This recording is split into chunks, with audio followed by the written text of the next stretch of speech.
Hey guys, we're now in the middle of summer. Gardens are blooming, some plants were newly planted, like I got a spot right there that just been planted. Whether your plants are now producing or getting started, I got 10 garden hacks to share with you to help your plants keep growing, producing, and to make the most out of your growing season. And if you're new here, hi, I'm Wendy. I have a garden shop where I share the plants and seeds that I love at wendyland.com. I'd love for you to check it out. Thank you so much for being here. Let's get started with tip number 1. Tip number 1 is about mulching to keep your plants and soil cooler. By the way, this is a new bed that I just planted in. This is a self-watering system. It's sent to me by Crescent Garden, and I'm really excited to try this out and see how everything sustains in this space. Mulching is a really big factor when it comes to keeping, insulating the soil for the microbes to thrive, for your the roots of your plants to not get stressed out.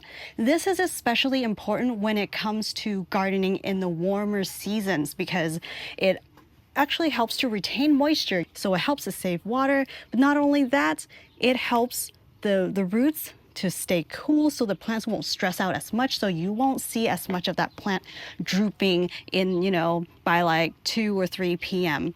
when it gets super hot and intense during that time. So what I have here is non-living mulch. Generally speaking, there's 2 types of mulches. There's a non-living, which is different types of materials that you can put on top to cover the soil. And then there's the living mulch, which I've done a previous episode. I'll link it down below so you can check out what kind of plants that you can grow to pretty much shade out the bottom. Since this is a non-living mulch, I got coco coir here. Really beautiful coco coir that's in like a little bit shredded, and some are in big chunks, and I just lay about 1.5 inches or 2 inches if you really want to get serious about mulching and insulating that moisture. It really all depends on how much sun the space gets also, because if you put too thick of a layer in a place, say it's a little more shaded out, it might get too wet, so you would have to be careful about watering. Maybe put your hand in and stick it in and make sure that the soil's not too wet before you water it again, because the evaporation happens so much slower when it's in the shade. So in the shade side of my garden, I actually don't apply any mulching. I only do that in the more sunny locations. Right now here it gets part sun, so it does get a bit of shade relief on the from the rooftop during like the afternoon, but it still gets a whole lot of sun coming from this direction in the summer. There's all kinds of mulch that you can use, such as shredded newspapers. You can use wood chips, bark. Just make sure if you're growing an organic garden that you don't use the kind that's, colored, because usually the dye is probably toxic. You'll have to be careful with that. There's also cocoa shells that you can use as a beautiful mulch that smells so lovely when it's still fresh, when it's freshly laid out. There's different kinds of mulches. I would encourage you to look into something like that to help insulate. It would help extend the life of your plants just because of mulching. It helps to keep the soil cool. Less stress would make you live longer in general, right? And when your plants are not stressed out, they're less likely to be prone to diseases and pests. A technique that I've seen my friend's dad did, I thought was really neat, is every time after he plants out, like new veggies, he would just take clippings from tree branches and stick those tree branches right next to those crops that he just planted to provide them with shade. This is a really easy, quick, free way to provide a little bit of shade for your plants rather than doing a whole cover over them. And if you don't mind those leaves dropping, they can just decompose and enrich your soil, or you pick those up in a few days and then compost them. I thought that was such a creative way to help harden off your newly planted crops. If I were to apply this technique, I would just go out and grab my mulberry branches, because the mulberry trees grow so quickly. I don't mind cutting them back at all. All right, on to tip number 2. Tip number 2 is about watering, efficient way of watering. Here I have also another beautiful Crescent Garden planter called Origami. I love the way how this looks, so I just put this planter together. In this planter, I got a grow oya, which is basically an oya, a clay vessel that I have buried in the soil to provide water. This is what it looks like, but this is the large one. I got a smaller one buried in here. What it does is this clay vessel, you just fill it up with water, you bury it in the soil, and the moisture or the water would slowly seep out when the soil is kind of drying out. It'll absorb from this. So this is a really great way to do deep root watering. You wouldn't have to worry about technical difficulties when it comes to this. It always works. The only thing is you do have to refill this up depending on how warm the day is, how many plants you have planted around this vessel. The more frequent you would have to put water in here. This is a very simple, easy way. Anyone can do this. It does take up a little bit of space in your planter, but other than that, I do love how reliable this technique is. Another way you can water more efficiently and at ease is to do a one-time setup with the irrigations, the tubings, the timer, so it can go on automatically. You can even go a little more high-tech and use the app to get online to control the watering system anywhere in the world. I love this. But technology can fail, so that's sort of the risk for this method. But that one gives you full control of how much water you want to water, how frequent, or if it's going to rain, you can also turn it off.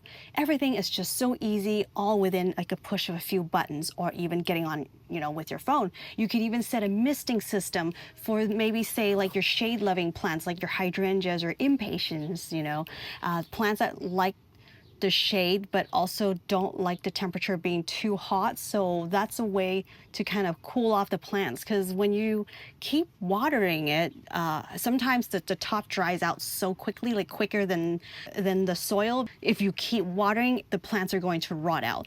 So misting can become very helpful at times if needed. They just kind of want a little freshen up with water, right? Misting. That's why I really love irrigation systems.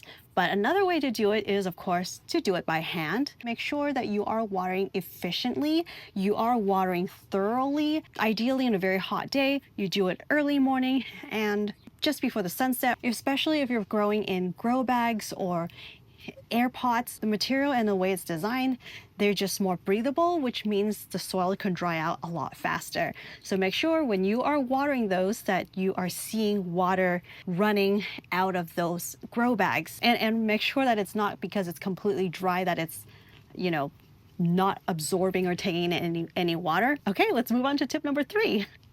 I just brought you back to this planter because I want to talk about soil mixes.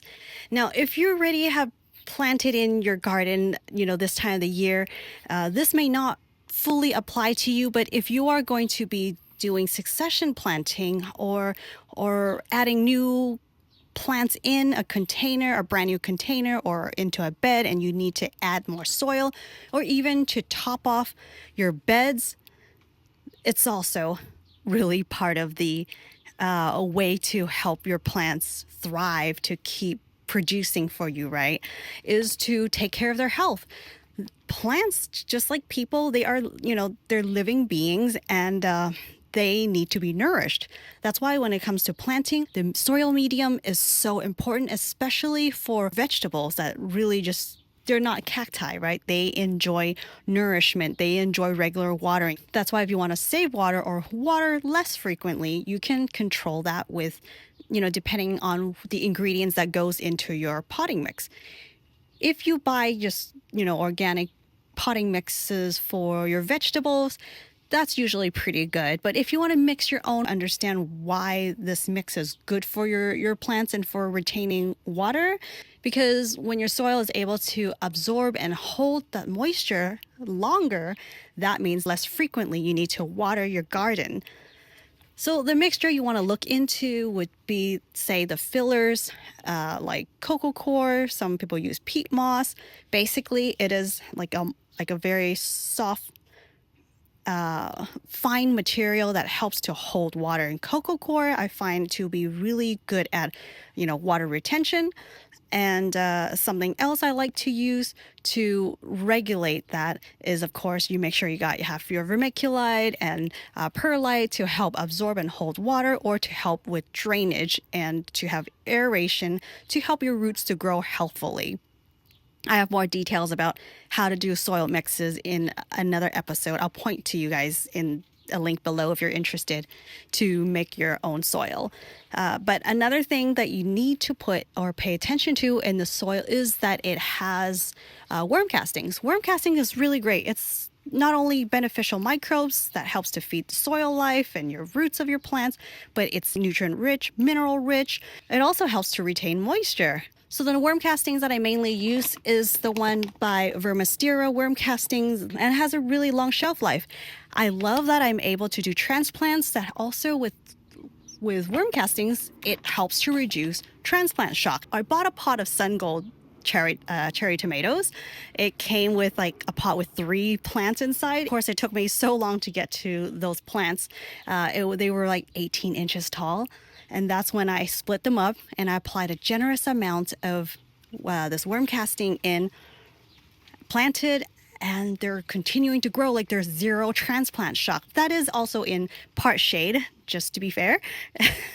So worm casting is what also went into the mix in this bed. I did make my own mixture here with coco coir, vermiculite, perlite, worm castings, a little bit of fertilizer, and a little bit of SD microbes potting mix, which is basically compost. And by the way, compost is a really great way to help enrich, to add nutrients to your soil, to the roots of your plants, and it helps to retain moisture. So if you have all these goodies in the soil mix, and then you put mulch on top, and then you water efficiently, given amount of sun, in your area, your plants are going to love it. I hope. All right, on to the next tip. All right, guys, please don't mind the mess. Everything is still in working progress here, but the next tip I want to share with you is about providing shade and planting proximity. This example is a little silly, but it does the job. Okay. I don't know who put like a bunch of pepper seeds here. Basically, there's a lot of peppers here and one probably green amaranth that's growing in here. But my point is, when you are planting things in closer proximity, let's say you're growing a type of veggies, let's say eggplants, and the instructions suggested to plant them 12 inches apart, 12 or even 16 inches apart, depending on the variety that you're growing, right? How big they're going to get. But what if I squeeze more in by planting 9 inches apart instead of 12, just so that I can squeeze one more extra plant into every row? Because this becomes like a more high intensity type of a gardening style. And when the plants are growing closer to each other, kind of like here, right? They're pretty much growing like a forest. And inside the forest, I don't know if you've ever taken a hike, but through the forest, but the forest usually provides so much shade. It keeps the ground cool. It keeps the soil, the roots cool, because they are growing so close together, so densely. And that's kind of like the same idea that you're trying to mimic by planting closer. So each leaf, as they expand or spread, they're going to be able to almost touch each other. They're going to provide each other shade. By doing that, you are almost like doing a mulching style, because you're keeping the soil cool. There would just be less evaporation. So you don't have to water as frequently as, say, you were planting them further apart from each other. But when you're planting something that close together, make sure that you are giving them good nourishment. That's really the key to doing like high intensity planting. But just from, having nutrient rich soil, usually, even if you look at like potting mixes, they would tell you it only lasts for like a few months, or some I think even say like just a month or 2, especially if you're growing in containers.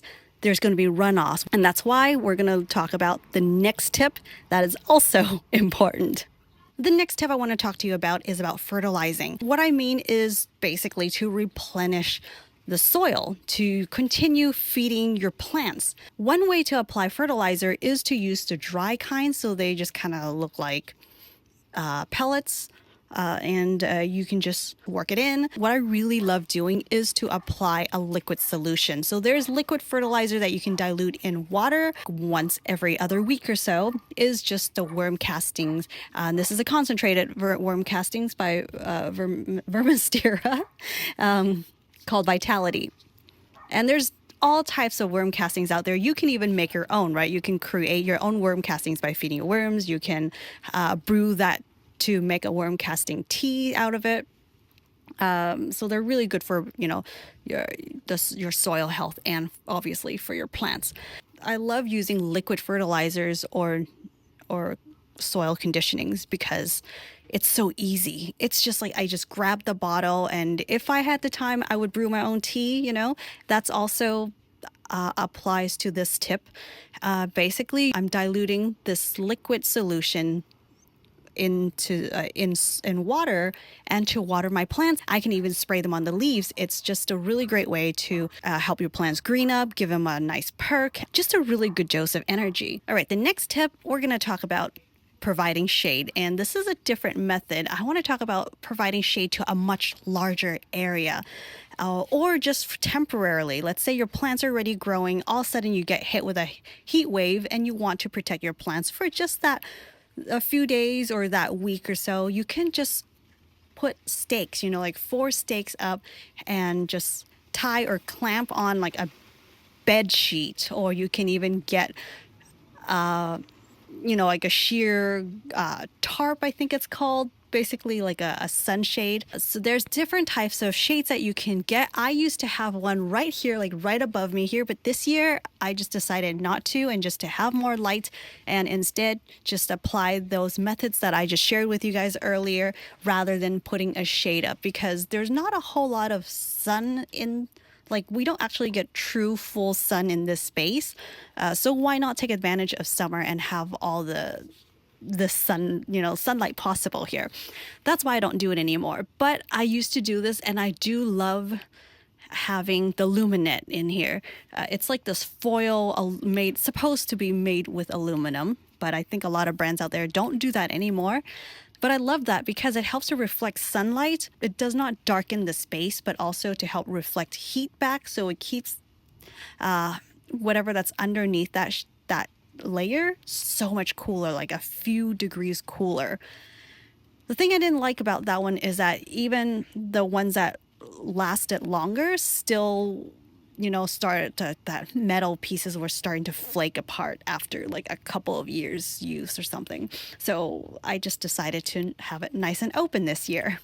So obviously the luminette, or something that you have a large area shaded off all summer, that's considered like a more long-term or throughout the season kind of a way to provide shade. But one that helps to help with the temporary use is also by just there's been times when I just grab, like, say the plants were just newly planted in and the heat wave just is about to come through. I would just use an umbrella. I would just put and tie the umbrella right there. Anything you can grab that you can find, an old lampshade, create like a cage thing so that you can have some kind of structure to wrap a piece of fabric or cloth over this space temporarily. All right, on to the next tip. The next suggestion is about interplanting. Now, I do a lot of that here in order to maximize my growing space. Some plants that are taller, some you can try to cram in that are like under, that are like second story plants that are more shade loving. So that is a really great way to help grow more and to cause less stress to your shade-loving plants. But because I am recreating part of this space here, I don't have as much of these examples to show you guys, but here is one I want to show you. I'm going to be applying this method, but not right now, because this plant back here, this is a katuk. This is going to grow into maybe 10 feet if you wanted to, but I'm just going to keep it at about maybe just a little taller than the wall here. But this is going to provide a nice bit of filtered light, some shade for the plants underneath. So when this grows out, I'll be able to grow some things that are more shade loving below this one. Another example I want to show you is, oh my goodness, the dragon fruit flowers. A bunch of them are gonna open tonight. I can't wait. But yeah, if you look over there, this is my dragon fruit trellis with many, many flowers. Oh my goodness, they're gonna open today. They're gonna open tonight. Even though this is in a separate container than the begonias that I planted below, this is nice and tall, probably about 7 to 8 feet tall. I've built one really tall because due to my, shortened space. If I grow this, a lot of you guys were asking, why didn't I grow the dragon fruit shorter? The reason is because they are very pokey. They are basically a cacti. If I planted any shorter and the overhang is going to hit our faces, and we don't want that. That's why I planted it so high as a way to compromise wanting to grow this in a small space. But this does provide shade for the plants below. And here I got begonia. These are the begonias growing below the dragon fruits.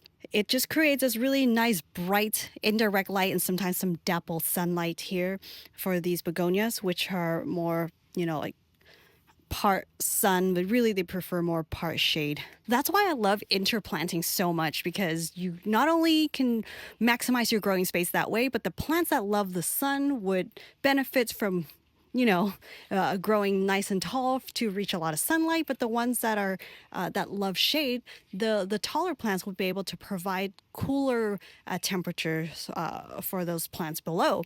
For them working together that way, you're really helping to save space and to keep those plants happy. All right, next tip.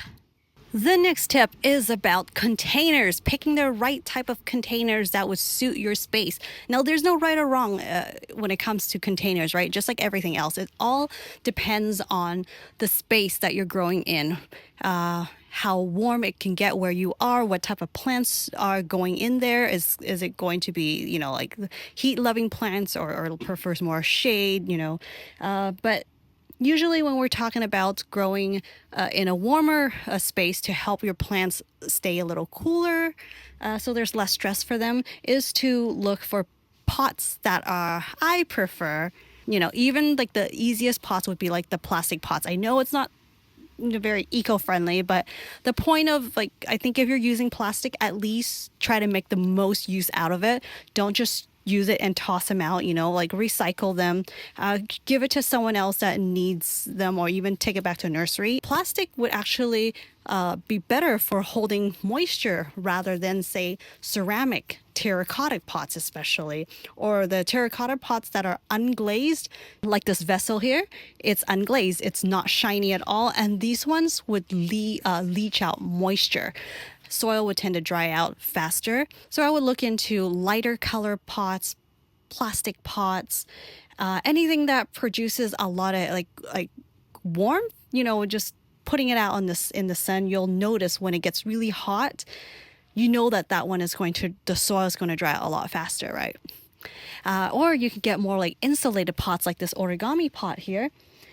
It's actually insulated. That's why it kind of takes up quite a lot of space, but I really love the way this looks. Like the shape of it is so unique. This in itself is an art piece to me. But this is like the thickness of it. If you have the space for it, it's really great to have insulated pots. Yes, that does mean you don't get as big of a space to plant inside because of the insulated area, but the insulation is what keeps the soil cooler. This one and the new bed that I just planted, that container is a self-watering pot. So there is a little bit of insulation all around, especially because there's a reservoir built all around the planting space. So it helps to keep the soil cool as well. Okay, next tip. This next one, I'm right up top here. This is my ube plant, and we're going to be talking about one of my favorite ways of gardening, and that's vertical gardening, growing upwards, growing vertically, trellising. This is the ube plant, right? And let's say if you have growing any kind of vines, it's a really great way to grow, them over an arch so that you can create a lot of a space underneath for shade-loving plants. But you can also grow sun-loving over it, right? And then they would hang down, like the fruits would hang down from your arch. But another way to do it without doing the arch, the style, is the very simple way, really, to tie strings from one side to the other. Like say if I had this ube and I want to create more like a straight across, call it a bridge, I guess, I can actually connect that trellis, that bar there, and run it across that direction. So then there would be more space for the ube to climb, and then it would provide some really nice bright shade because it'll be high enough for some shade-loving plants to grow below it. If you're into trellising, I have so many videos to show you how you can grow vertically. It also is a really great way to save space, to grow in a small space. I always say sky's the limit when it comes to growing vertically. Here's another trellis. I got those spiky chayotes growing there. But this is another way to grow vertically. See how I'm creating a little more like lots of dapple suns kind of a space for my hydrangeas below. Okay, let's talk about the next tip. Wow, we're on to the last tip already. This last one is about harvesting. Harvesting frequently. For example, these eggplants that I'm super excited about, they don't get that much bigger, maybe just a little bit more. They pretty much get to the size of a regular egg and they're ready to harvest. If you wait any longer, they're not going to be as tasty. And also plants put more energy into these fruits so that there's less energy that they can spend producing new fruits and growing those new fruits bigger. Or even say the basil here, right? Basils in general would flower. So if you want to keep pinching them back to wait, it's a really great way to harvest, to use them, but that's also a great way to get those plants to keep producing new flushes of leaves, and they would just create a much more dense, a more solid, more sturdy plant just because they're just going to be more compact, more bushy. It's just a really great way to, especially in a small space, I highly suggest that you harvest as often as you can. Just like with these spiky cream colored chayotes. But anyway, if you guys are interested in growing this or some other types of plants, I would really appreciate your support of this channel by going to wendyland.com to check out some of those plants, seeds, and those delicious teas that I enjoy drinking. I have them all at my shop. But yeah, seriously, thank you so much, you guys. And let me know in the comments below. Share with us is there any of these methods that I just mentioned you're already applying in your garden, or if you have, like, what's your favorite way to maintain this throughout the summer? Share with us.